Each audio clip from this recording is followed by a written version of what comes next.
केहू कितनो वारी अजाई जी छाप तो भैया बटन के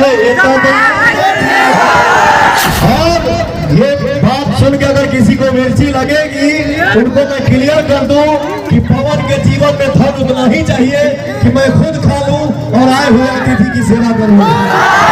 हमारा विकास तब होगा जब हम और आप मिल के मेहनत करेंगे। आप सबके पैर छू के प्रणाम बा।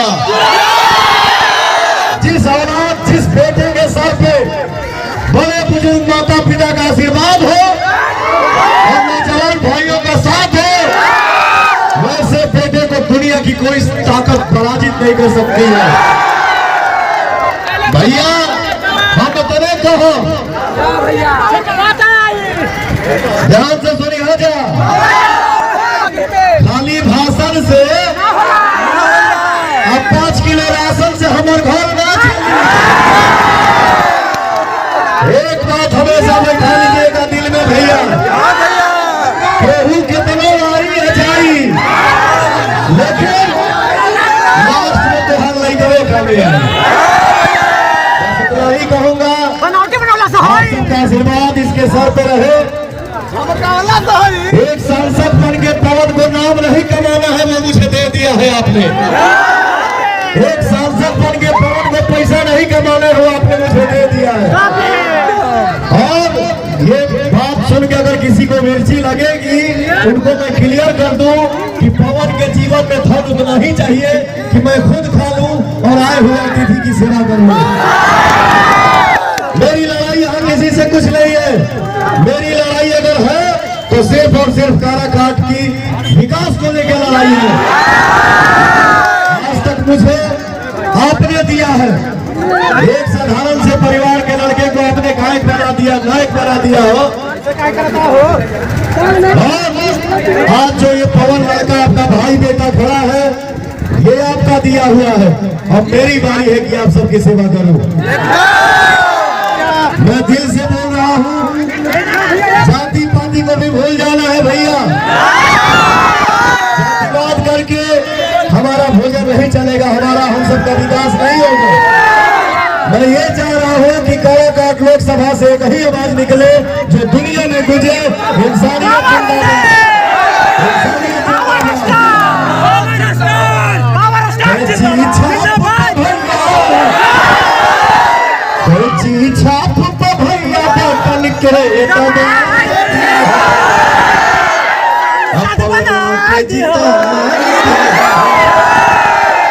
हमारी माताएं बहने यहाँ पे हैं। मैं ये बता दूं, एक सांसद के फंड में जो भी विकास के लिए आता है वो सारा का सारा सब का सब विकास होगा। तो इसी काराकाट लोकसभा के अंदर एक छोटी सी फिल्म सिटी भी बनेगी जिसमें हमारे कुछ नौजवान भाइयों को रोजी रोटी भी मिलेगा। और एक सांसद को जो पगार मिलता है, महीना मिलता है, उस पैसे का भी पान रोटी नहीं खाएगा। उस पैसे से हमारे बेटी और बहनों की शादी होगी। किसी के बोलने से आपको फर्क पड़ेगा क्या? किसी के कुछ शेयर करने से आप सभी के ऊपर फर्क पड़ेगा?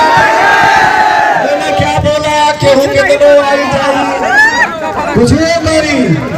अरे भैया, किसी के आने से मेरा घर चलेगा? हमारा विकास तब होगा जब हम और आप मिल के मेहनत करेंगे।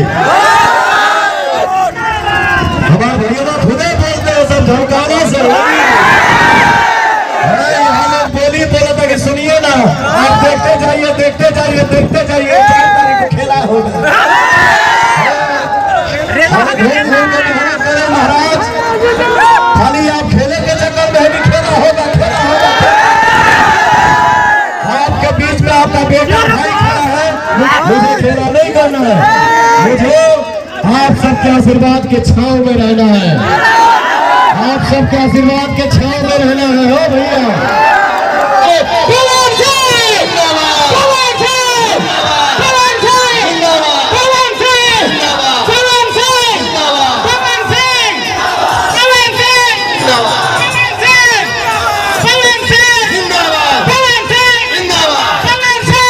एगो बेटा एगो भाई आप सबके बीच में खड़ा बा।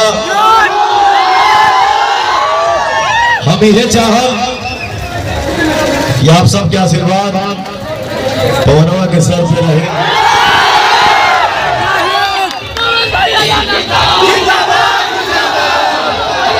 मैं इतना जरूर कहूंगा कि जो भी बोलूंगा उसमें भरोसा रखिएगा। काराकाट लोकसभा के जनता के खुशी के लिए अगर मुझे जान भी देना होगा तो मैं खुशी खुशी दे दूंगा। काराकाट के नौजवानों के बारे में किसी ने क्या बोला है आप लोगों को पता है? आप सबके ही कहल जाता कि पवन के पीछे ये जितने नौजवान हैं ये सब लफुए हैं। ड्राइवर की दुनिया है, सिर्फ पवन सिंह के साथ सेल्फी चाहिए और कुछ नहीं। ये वोट नहीं है। मैं उनको बता दूं, ये नौजवान आपके नजर में लफुआ हो सकते हैं लेकिन पवन सिंह के लिए जान है। भाई गर्मी में इतना कड़ा धूप में हमारे बड़े बुजुर्ग, हमारे माई बहन, हमारे नौजवान साथी अगर ऐसे एनर्जी में खड़े हैं पवनवा को आशीर्वाद देने के लिए, ये उनके नजर में क्या है क्या नहीं मुझे समझ में नहीं आ रहा है। लेकिन मैं बोल रहा हूं, अरे भैया ये पवन सिंह के ऊपर आशीर्वाद है और ये वोट नहीं है तो क्या है भैया? हमार भाई को बोला था झमकौला से हुई, मैं तो यही बोल रहा हूं, पावर काराकाट से शुरू और काराकाट में ही पता नहीं केकर काराकाट में आगमन होने वाला था। कल को किसी के दिमाग में काराकाट कोई लिस्ट में भी नहीं था कि काराकाट भी एक लोकसभा है, गिनती में ही नहीं था। आज आप सबके आशीर्वाद के दम पे पवनवा खड़ा है और एक पवन को डगमगाने के लिए जो कोई सपने में भी कल्पना नहीं किया था उनका भी लिस्ट जारी हो गया है कि आपके बीच में कभी नेता बन के पवनवा खड़ा नहीं होगा, आपका भाई और आपका बेटा बन के आपके बीच में हमेशा खड़ा रहेगा।